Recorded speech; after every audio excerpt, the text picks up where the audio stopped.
I didn't want to spoil myself going into this movie, but I also wanted to check to see if there was a post-credit scene. So I quickly typed it into Google and I found the first article which said, post-credit scene explained. So I thought, oh, there must be post-credit scene. Stuck around for the whole thing and it was just the DC Super Bowl trailer. All these articles and YouTube videos that saying post-credit scene explained. What are they explaining?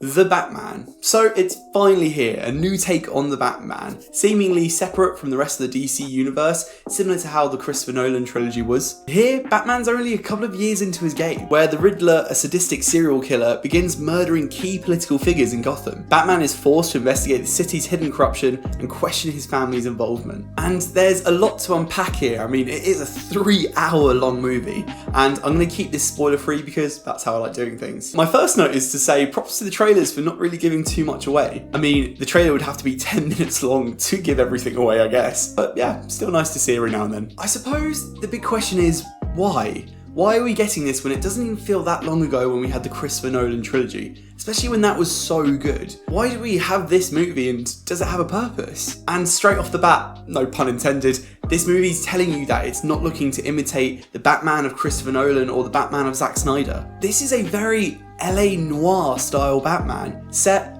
Well, it's a little bit ambiguous. The infrastructure kind of screams mid-90s LA noir, but the technology imitates modern technology today, so it's a bit ambiguous really. But here their response is that we have a different side to the Batman that I don't think any movie is properly portrayed, and that's the detective side. This is very much a murder mystery film before it is a superhero film. We have Batman in his early years, still not perfect, making quite a few mistakes, and still not confident in what he's doing is even right. This is a film about solving a series of crimes while him trying to answer that personal question to himself. This is a slow burning film though, and I did love every minute of it, but it is 3 hours. And I think a lot of that equates to these long held shots or these stoic slow moving scenes. You know, it takes him a minute longer than the average human just to pick up an envelope. But I do think a lot of that does play well into this slow burning mystery that plays throughout the film. We have a variety of villains here, but Riddler is the top dog, or at least the main centerpiece here. And he was just the perfect choice to bring from the comics to play into this murder mystery genre.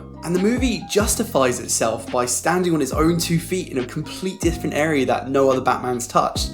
And I really enjoyed that aspect of the film. Robert Pattinson plays the main man himself, and for all the fears and the worries that were circulating the internet, I think he does a really good job here. Especially the Batman side of things. I think his suit looks great and he feels a little bit more gritty and rough, almost a middle point between Christian Bale's Batman and Ben Affleck. As Bruce Wayne though, I didn't buy it so much. He's very stoic here. There's a lot of these long stare downs and pondering poses, and you know, it's justified because in here Bruce Wayne is a little bit more depressed, but comes across as a bit too emo, I guess. There was even scenes when he was playing Bruce Wayne where I had flashes and breakthroughs of his Twilight character coming into play. But as Batman, great. I really enjoyed Batman and James Gordon's relationship here as well. I think it's the best we've seen of this duo on screen ever, which again I think is because of that murder mystery aspect that the Riddler brings in here. And speaking of the Riddler, Paul Dano crushes it here. They definitely borrow elements from Saw movies, but I think that plays really well into this. Makes it feel a bit more disturbing and a bit more grotesque. And seeing how they drastically changed this character from what we're all familiar with thanks to the Jim Carrey performance,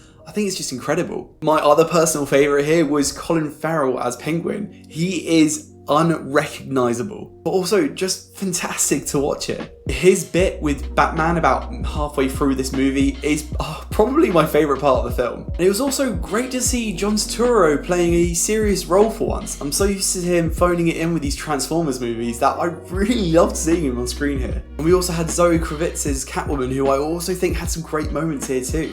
She had some amazingly choreographed fight scenes, and I think she kicked a lot of ass. But on the whole, this movie is stunningly shot. Some really great cinematography here and some really different fight scenes that we're used to. It is a dark movie though, and I mean that in terms of visual aspects, meaning that whilst I would recommend this movie anyway to watch in the cinema, I'd recommend it even more so because you need a blacked out room to be able to see everything going on here. Honestly, I think at home, screen glare is going to be this movie's worst enemy.